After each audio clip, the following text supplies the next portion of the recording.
కనిపిస్తున్నారు. బాగా కాన్ఫిడెంట్‌గా సమీక్షలు చేస్తున్నారు. ఏ నియోజకవర్గాల్లో గెలుపు ఓటముల గురించి డిస్కస్ చేస్తున్నారు. ఒక నంబర్‌కి ఫిక్స్ అయిపోయారు. మళ్ళీ అన్ని పార్టీల నేతలు కూడా కలుస్తా ఉన్నారు వరుసగా. కానీ ఎందుకు వైసీపీలో పెద్దగా గతంలో ఉన్న ఉత్సాహం కనిపించడం లేదు. పైగా లండన్ పర్యటనకు సంబంధించి బాగా తీవ్ర ప్రయత్నాలు చేశారు. కోర్టులో బాగా ఫైట్ చేశారు. మొత్తానికి అనుమతి తెచ్చుకున్నారు. సో ఏంటి? సార్, ముందుగా ప్యానెల్లో ఉన్న పెద్దలందరికీ నా హృదయపూర్వక నమస్కారాలు. క్రిస్టల్ క్లియర్ గా జగన్మోహన్ రెడ్డి తెలిసిపోయింది సార్ పిక్చర్ ఏంది. ఓడిపోతున్నాము, ఇంకా లేదు, దేవుడే దిగి వచ్చినా కానీ మనల్ని కాపాడే పరిస్థితి లేదు అని చెప్పి క్రిస్టల్ క్లియర్ పిక్చర్ కనిపించేసింది ఆయనకి. పైగా మీకు ఇంకో విషయం చెప్తాను ఏంటంటే, ఎలక్షన్స్ తర్వాత పోలింగ్ అయిన నెక్స్ట్ డే చిత్తూరు జిల్లాలో ఈ వైసీపీ నాయకులు బండ్ల పైన ఒక స్టిక్కర్లు పెద్ద పెద్దది వేసుకుని తిరిగిన రూలింగ్ లో నువ్వే మా నమ్మకం జగనన్న, నువ్వే మా నమ్మకం జగనన్న. జగనన్న లండన్ వెళ్ళిపోతే ఎట్లా? అది నిన్ననే పెరిగేసినారు. పోలింగ్ అయిన ఈ సాయంత్రానికే స్టిక్కర్లని కూడా పెరిగేసినారు. ఇంక నిన్ను నమ్మలేము జగనన్న, కథ అయిపోయింది. ఇంకా నాకైతే నవ్వు వచ్చింది. మా ఊర్లో అయితే, మాది పూతలపట్టు నియోజకవర్గం తవనంపల్లి మండలం జొన్నగొరకలి గ్రామం బూత్ 166 బూత్. ఆ బూత్ లో మొన్నటి దాకా పెద్ద పెద్ద స్టిక్కర్లు ఇళ్లకు వేసుకున్నారు, పెద్ద పెద్ద స్టిక్కర్లు బడ్లకు వేసుకున్నారు. నువ్వే నా నమ్మకం జగనన్న, జగనన్న చెప్పుకుందాం పదా. మరి ఇప్పుడు ఎట్లా? మరి జగన్ రాకపోతే వాళ్ళ పరిస్థితి ఏంది? నిన్ననే పెరిగేసినారు సార్ స్టిక్కర్లు.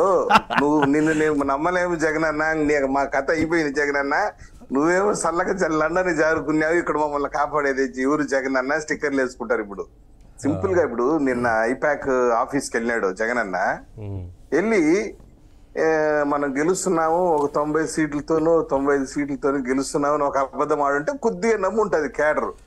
మనకు పోయినసారి కన్నా 151 కన్నా ఎక్కువ వస్తుంది అనేసి డబ్బా కొట్టేటప్పటికి తెలిసిపోతుంది కదా సార్. ఇప్పుడు సార్, క్లాస్ లో స్టూడెంట్ మొద్దు స్టూడెంట్ అనుకోండి, పరమ మొద్దు వాడు ఏబిసిడ్లు కూడా రావు.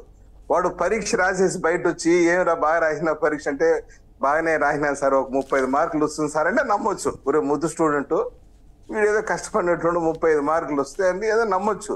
నాకు 100కి 100% మార్కులు వస్తుందని చెప్పంటే ఐవరికి డౌట్ వచ్చేస్తుంది. ఒరే వీడు ఏదో చేసినాడు, వీడు మొద్దునాయాలు, వీడికి 100కి 100 మార్కులు ఏడ నుండి వచ్చేస్తుంది, మన స్టూడెంట్ కథ మనకి తెలియదా అని చెప్పి ఐవర్ క్రిస్టల్ క్లియర్ తెలిసిపోతుంది. ఏం సార్ నిజమాబద్ధం నేను చెప్పేది? తెలిసిపోయింది. జగన్మోహన్ రెడ్డి గారి యొక్క పోలింగ్ సరళి గాని మీకు నమ్ముతారో నమ్మరో, నేను బాగా చెప్తాను, గుర్తుపెట్టుకోండి. పోలింగ్ బూత్ లో కూడా చాలా యాక్టివ్ రోల్ ప్లే చేయలేదు. ఎవరైతే 2019 ఎన్నికల్లో పోలింగ్ బూత్ల దగ్గర చాలా యాక్టివ్ గా తిరిగినటువంటి వైసీపీ నాయకులు అయితేమి, లీడర్లు అయితేమి, చాలా మంది మధ్యాహ్నం 1 గంట తర్వాత కనిపించలేదు పోలింగ్ బూత్ల దగ్గర. పబ్లిక్ ఓవర్ వెల్హెమింగ్ తో వచ్చి ఓట్లు వేయటం కానీ, పబ్లిక్ మూడ్ తెలిసిపోయింది వాళ్ళకి. నేను ఇంకోటి కూడా చెప్తాను ఈ చర్చ ద్వారా. రేపు జూన్ 4వ తేదీ కౌంటింగ్ స్టార్ట్ అయిన తర్వాత 7వ రౌండ్ కంతా మొత్తం పరారైపోతారు బూతుల్లో నుంచి. మీరు చూడండి, ఎవరు కౌంటింగ్ ఏజెంట్లు కూడా ఉండరు.